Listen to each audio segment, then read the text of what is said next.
Hey there, welcome to the E-Commerce Coffee Break podcast, where we share actionable tips and strategies to help you grow your online store and sell smarter. I'm your host, Klaus Lauter. In today's episode, we discuss practical strategies to enhance customer trust and retention. Joining me on the show is Jason Donaple, founder of EX, the email experience. So let's dive right into it. Hello and welcome to another episode of the E-Commerce Coffee Break podcast. Today we want to talk about practical strategies to enhance customer trust and retention. Now, for that, I have a guest on the show as always, and today it's Jason Donaple. He is the founder of X, the email experience, and he is on a mission to revolutionize how business communicate with their audiences. And we will be very practical and dive right into it. Hi, Jason. How are you today? I'm doing great, Klaus. Thanks so much for having me. Jason, keeping customers coming back to your business is probably the most important thing you can do in e-commerce. What are mistakes that you see that brands do when it comes to that topic? You know, I think that brands start thinking about it too late, right? I think that all the emphasis now is placed upon driving traffic to websites or media buying, you know, competing on Meta or Google Ads or whatever. I think that's because they were cheap and it was a kind of easy cheat code to scale a business for a long time. And what we ended up with is sort of backwards, right? What we need to be doing is thinking of, you know, how do you move your audience off of those platforms and onto spaces that are more friendly to you, spaces that the conversation between you and your audience, you just have more control over. So I think that retention actually starts way before even conversion at some, you know, you could make the argument. Mm-hmm. No, I would agree. I mean, the good times are over, as you said. All the platforms are not cheap anymore, and retention has become more and more important to that. Now, I think what you're leading towards is the factor of trust, building up trust. And there's different ways to do that. Tell me your take on that. So I think about, building trust. I think about it as growing your audience, right? Moving. I picture if you're building your audience on Amazon or, like I said, Facebook, or even TikTok, if you're an influencer that it has a huge following, I view it as you basically have a stand in somebody's flea market and you're hoping you're hoping that the regulations are the same, right? You're hoping that the rent doesn't go up next month or whatever.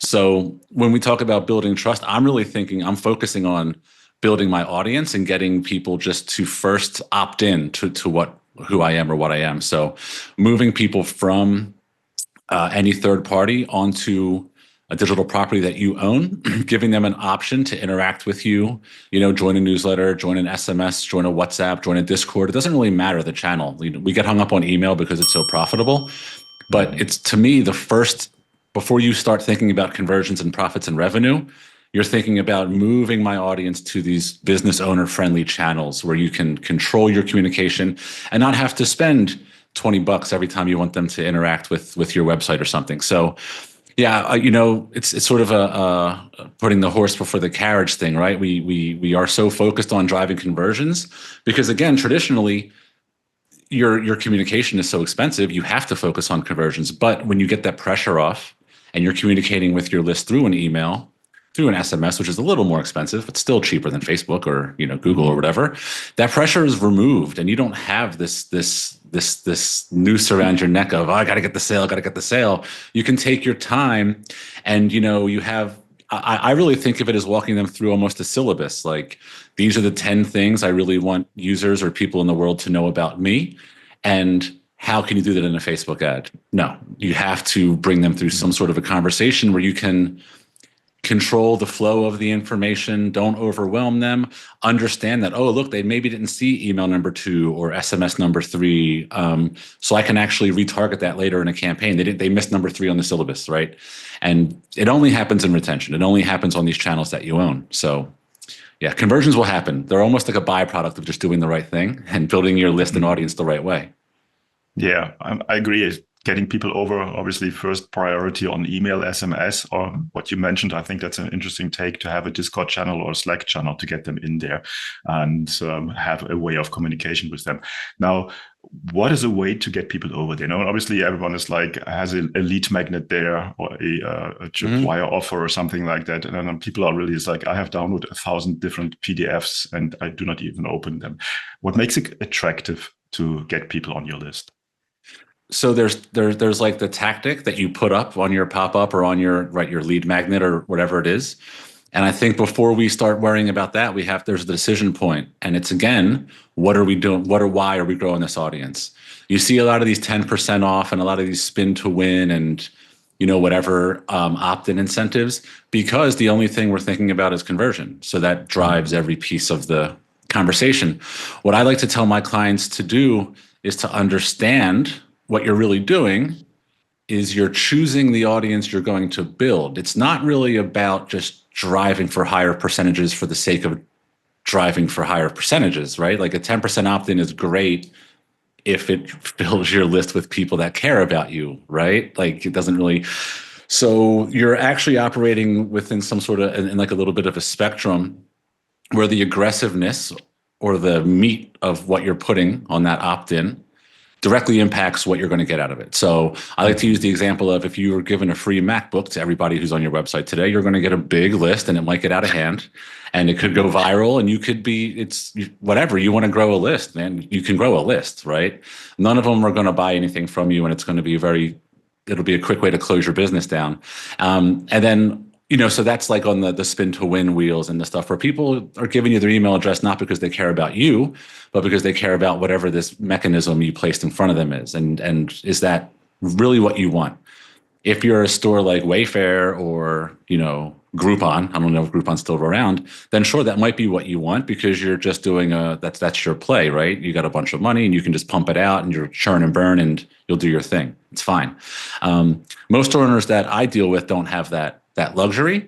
And so we can talk about the other end of the spectrum, which is right, the complete opposite of that, right? No offer, no anything. Maybe it's a behind the scenes look at how we make our handbags. Maybe it's a 30-second interview with the founder, or maybe it's like a video, something that, if you're signing up for Tony Robbins' list and he gives you a 5-minute personal consultation, like I guess there's a monetary value to that, but it's different than him throwing an iPad at you. I think all you need to understand is that once you're in that mindset and you know what decision you're making, then you can proceed and you can say, okay, I'm going to do the audience that I want is going to be interested in maybe like a free shipping on their first order with me because I don't want to devalue my product. I can maybe craft some message that says, I'll take shipping. I'll take shipping this time and we'll, to build whatever it is. And then you have something like in the middle where you're getting somebody who's a little incentive driven, but they're also interested in your brand and you can play with that. Like, I think the matter of it is you can play with it. You can start on the least aggressive side of the spectrum and say, I'm just going to, everybody who signs up today is going to get some behind the scenes tour of my warehouse or my facility or something. And then we'll see. And then if they come back on visit 2 from whatever mechanism, then I can try the more, the medium offer, free shipping, 10% off, whatever. And then you just decide, how much do I want the lead? Like, what leads do I want? Do I want to chase them down with a free everything? You can give it all away if you want. You can go as far as you want, right? So yeah, we can go, and I have resources and things to share exact tactics to put on pop-ups, but I really think before you understand the decision you're making, it honestly doesn't really matter because you can't communicate with the list anyway. So you have to know what you're kind of building. So my favorite offers are not offers at all. They are sort of whatever brings people closer to your brand and closer to your production and your value and the solution you're creating and why you're creating it and things like that. Yeah, so you want to attract the real fans of your brand or build up on the real fans of your brand instead of just attracting discount chasers that you will never see and they will never buy anything from you. I think that's a very important point because you see so many apps for Shopify, other platforms with fear of missing out, and they all play on discount codes, on gaming, gamification, and so on and so forth. Mm-hmm. Now, when you build a list, when you have the sign up, might be SMS or email. Talk me about the concept of a welcome flow. How would you approach that? It's the most important. It is everything. It is. So I think in football, in like NFL terms a lot. I'm a huge Eagles fan, so I'm always like, I'm building plays and I'm thinking through my playbook and I'm thinking through things like that. And I've said it, I've written blog posts on my site about it and dedicated a lot of time to message 1 in your welcome series. I call it, it's like having the first overall pick in the draft. Like, it is a message that can move your entire, it's amazing how top heavy it can be. I've seen brands that are pulling in 50, 60, 70K a month from revenue, and 45K of it comes from that one message in their welcome series. And that's how important, and that's not ideal. Clearly you want more diversification than that. But when you're a brand owner, right, you're a store owner and you have 10 minutes to look at your email program in a day, if all you do is refine that message, then you've done something, and you're done. So first and foremost, it's like, that's how important it is. Like, make sure that you understand. And then it's really walking through that. I think of it as a syllabus. It could be for a brand. It could be like, for myself, I think about the syllabus of Jason Donapel. What do I want people to know about me when they go to my site or get an email from me or interact with whatever happened on LinkedIn or whatever's going on in the world? And so a couple of my points are literally like, I want people to think that I'm way more obsessed with email and SMS than they are. Like, I just want that to come across without me having to say it. I just want them to, oh yeah, this guy's crazy. This is all he does. I get it. And, and I have like 10 bullet points in my head that I want people to know, like, just from the interactions. And welcome series number 1 is where that all happens. The tone of voice you write it out in, how image heavy is it versus text-based? If you're a personality facing brand, that it better be like text heavy, written from you, talking about things.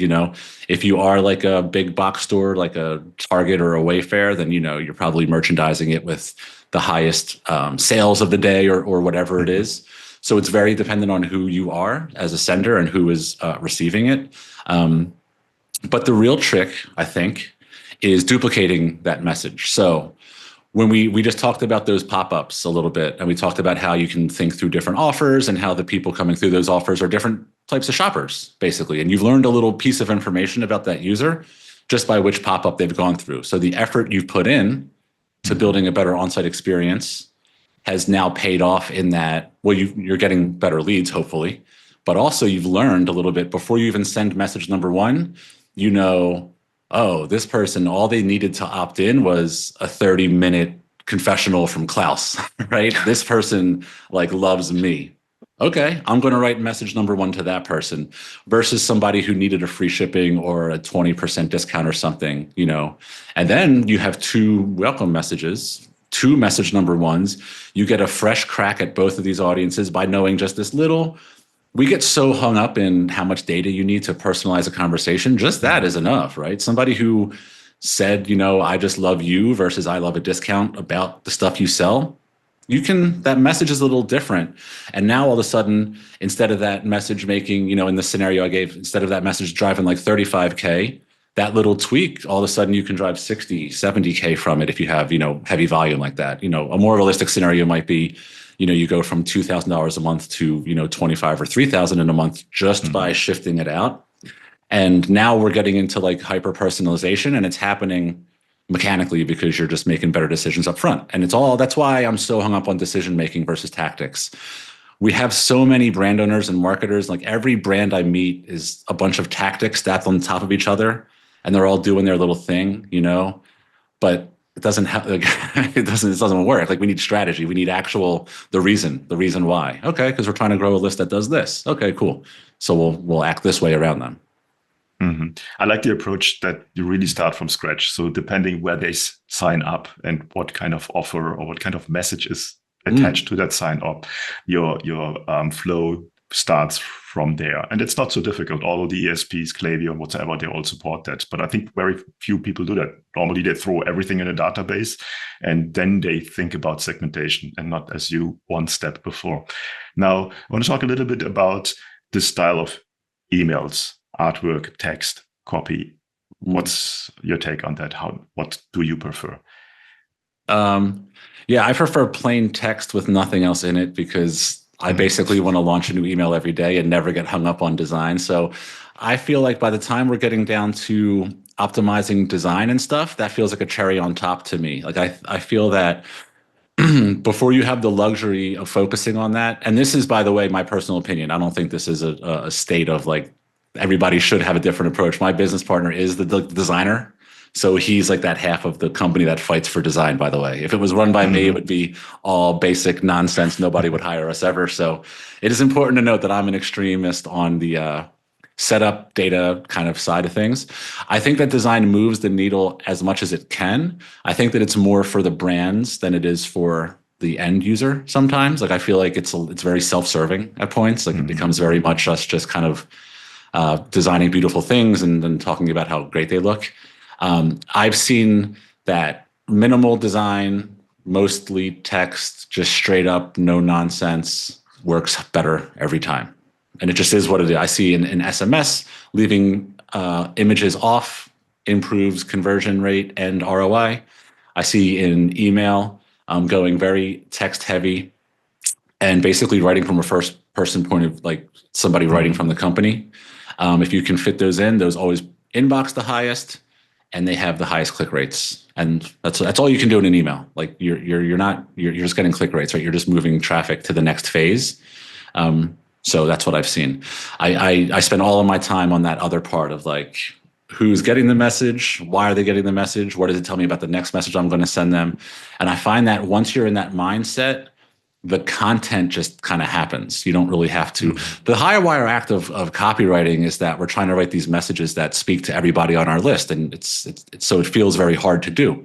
Once you're not doing that anymore, it's very easy to do. Like if somebody comes in through a widget on a blog post that I wrote about hyper-personalization, I can talk to them about hyper-personalization. You know, I can just do it. It's very easy. I don't have to worry about, what's going to get this person to click or what's going to, no, it's what they are. They need help with their beard. They told me, I'll talk about beards. Like we'll just go for it. No, it makes perfect sense. I like the approach. I'm also a minimalist when it comes to that. For me, every email should be a pure text email, but obviously there is brand strategists there and there's graphic designers there. They have a different take, as you said, on this. And I think you need to balance it out. I'm very low tech. I have an editor, a notebook editor. That's where I write my emails, and that's about it. So when it comes to your customers, and you worked with a whole range of different brands in the past, what's a typical situation? When do they come to you? Well, so there's been waves actually.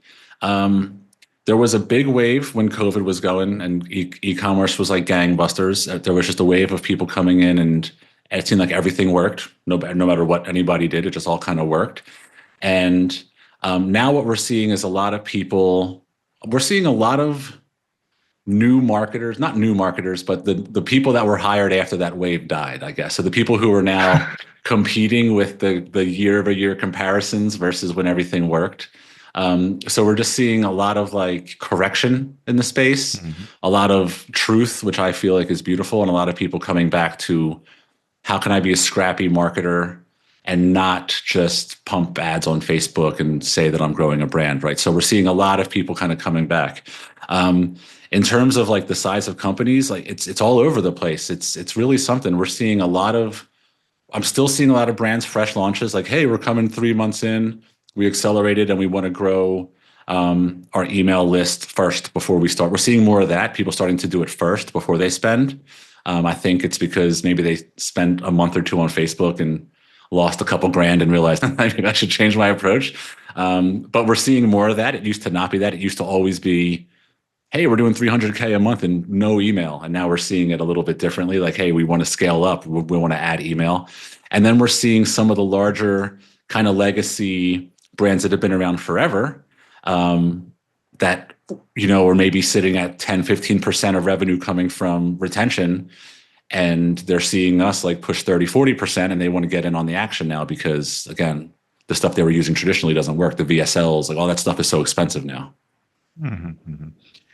Is that with retention 15%, and then you get from there, take it from there? What are the metrics that you're looking into? What KPIs are for you in focus for making it work?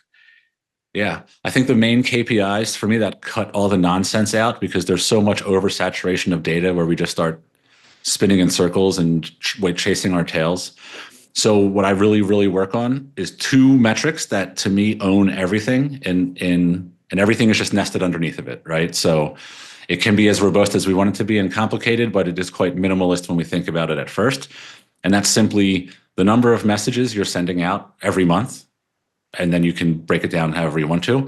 And I track this simply because I know it's the highest ROI action that a business owner can take. And I know it because I just see it. I see an email make $44 for every dollar you spend on it. I see our SMSs make whatever, 20 to 22, depending on how big and expensive they are. And then varying through other channels, WhatsApp and all that stuff. So I know that if business owners in a perfect world, if they could spend their time getting this perfectly right, it would move their business more than any other metric that they have. And I believe that firmly. I believe it over every Facebook ad or Google ad or whatever. And I just believe that it's not as pressing. It's one of those, if you are like in the 7 habits of highly effective people, and you're thinking about the quadrants, it's definitely important, but not urgent. So it doesn't get looked at, right? Because it just kind of chugs away and your Facebook ads are spending every day. So anyway, I said it was complicated. I said it was simple, then I went into a whole tangent about it. So number of messages sent, I think about very much. And then if I see it lagging, I start thinking about why. Is it because my campaigns are down or my automations are down? Is it because my list growth is down? And then you can see how it spider webs into as complicated as I want it to be. And I can get down to, our retargeting strategy failed. We didn't have, and you can really drill down into why that metric failed. But at the number one is message sent. And then number 2 is that dollar per recipient. How much is every message I send worth? Because you can raise your messages sent in a way that plummets the other metric, and then you failed. Like it's not helping the business. So what we do is we track them both in tandem, and that is honestly how we left. Like that's how we became a personalization first. That's how personalization took over. That's really how split testing can't exist in that environment. Because the 2 metrics don't rise together. You don't have control. You don't have enough control. You're testing and hoping, and then you can control the one half of it, but your messages value could go down and nothing, it doesn't work. But what we found is that when you're personalizing messages, like with the pop-up example, you're doing little, and there's endless tactics that we use to get that goal across. How do we make 5 abandoned carts instead of the 1? How do we get 10 post purchases in years? So we're really drilling down. Do we have to get 10 or is it only 3? Whatever it is. That is how we find the balance of, okay, well, we used to send messages. They were worth a penny for every email you sent. Now they're worth 3 cents and we're sending 2x of them. Mm-hmm. Boom. Like now we've raised the ships, and everything, all the reporting we do is nested under one of those 2 metrics. Hey, we're down month over month. Did we send less messages or were they worth less? Oh, they were worth less. Okay. Why? Was the campaigns worth less or the journeys? Journeys were worth less. Okay. Which journeys? Why? And then you get to the bottom of it, and you can make your adjustments. Yeah. And it shows that e-commerce email marketing is not just set it up and fire and forget, basically. So no. You need to be in the numbers. You need to be really in the user behavior. And I like that you say the volume of emails you're sending out is a critical point there. I think a lot of brands out there, merchants, online sellers out there are too scared to send many emails. I hear a lot. It's like, how often do you send? It's like, once a month, every 2 weeks. Do you have the same experience? Yeah, I mean, we want to send 3 to 4 unique campaigns per week for every brand. We don't have, not every brand does that because there's different service levels and, the economy, you can't just send everything for free. But I mean, ideally, if you have a nice sizable list, 20K plus, 3 to 4 campaigns a week. Again, not high level campaigns, text only. Here's it doesn't have to be, and not everything goes to everybody is the other thing. I think that people are very afraid to send high frequency because you picture one person getting 5 emails from you in a week and you think, why, nobody's that important. Why would I ever say that? Although like Kylie Jenner does think she's that important and her email program crushes yours. So you should just send, it doesn't matter. But if you're personalizing, and that's the way it is. Like it's the answer to everything. It's kind of made my job kind of easy now. But if you're personalizing, the groups you're sending to, they demand to be sent to, and you can't escape it. So everything you want to do, you're doing in 3s and 4s. If you publish a new blog, you want to send one to your email group, and then another one to your SMS group, and then another one to like your e-commerce people or whatever, however you split up your list. And then it becomes much easier to send 2 to 3 emails per week and then say, oh, I'm going to retarget this one, or, email is so, one size fits all because we don't pay attention to all the levers we have to pull in it, right? We segment by engagement because engagement is the only metric we create for ourselves to segment by, right? But launch 3 pop-ups and you have 3 segments, and then all of a sudden you see, is one more valuable than the other? Oh, it's interesting. It is. I'm going to spend more time on them. How do I grow that list more quickly? It really spirals off. If I split my audience up, let's just say email and SMS, just to keep it A and B. But if you think of any business, you can think that they're coming to you for a solution, but they have unique problems, and you can kind of group together. People are like, I think of it like Mercury or like Terminator 2 and the T-1000, comes back together. And so when you start, even if you don't change anything in your first message, right? So the 3 pop-up scenario, I have 3 A, B, C. Let's say they all get the same exact welcome message. And you start to see like, hey, group A clicks at a 15% click rate versus group B. Why? Why do people coming to me for email advice click at a higher rate than people at coming to me for SMS advice? I don't know, but next month when I'm buying ads, I'm going to buy ads for this group and not the SMS people or maybe you're seeing that email people click at a higher rate, but that's not our king metric, right? Our king metric is what's the dollar per revenue. So maybe I'm finding that, hey, everybody on my email list is worth 50 cents per revenue percent in my welcome series. The SMS people are worth $1.75. I'm going to market to them.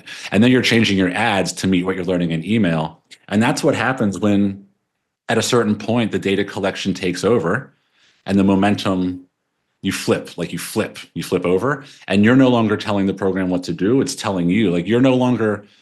That's when we know that we're like going to be with a client forever, basically, is when we have that monthly meeting where the momentum is shifted and we tell them, look, you really should do your next photo shoot focused on this because look, what we're learning in the welcome series and the abandoned carts and at that point, you've learned the truth that like retention marketing is the source of truth for this type of information. Like you can't learn it on Facebook. You can't learn it on anywhere. You're going to learn it through email and SMS when it's done appropriately. Yeah, I think that was just a masterclass, and I think a lot of listeners now scratching their head and looking into their business because seeing the results from email marketing and then transferring the results or the knowledge that you get out of it into other parts of your marketing is something that not a lot of people think I do, or more people should do. Let's talk about your customers. Who's your perfect customer? How does the onboarding work? How long does it take to get up and running? So the clients that we serve most frequently now are the e-commerce. We're kind of built for that just because we've been doing it for 7+ years now. We are at this point, though, we've kind of broken free of that, and we're working with honestly anybody building an audience. Conversion event doesn't really matter as much anymore because it's really like everything we're focused on is audience building, activation. And when you break it down to that, we're just activating people to do different, so we have some clients now that are like, some filming a movie. So we're just building up, activation for that. And when it's time to go live, we'll activate the audience. So, but e-commerce is still kind of our bread and butter.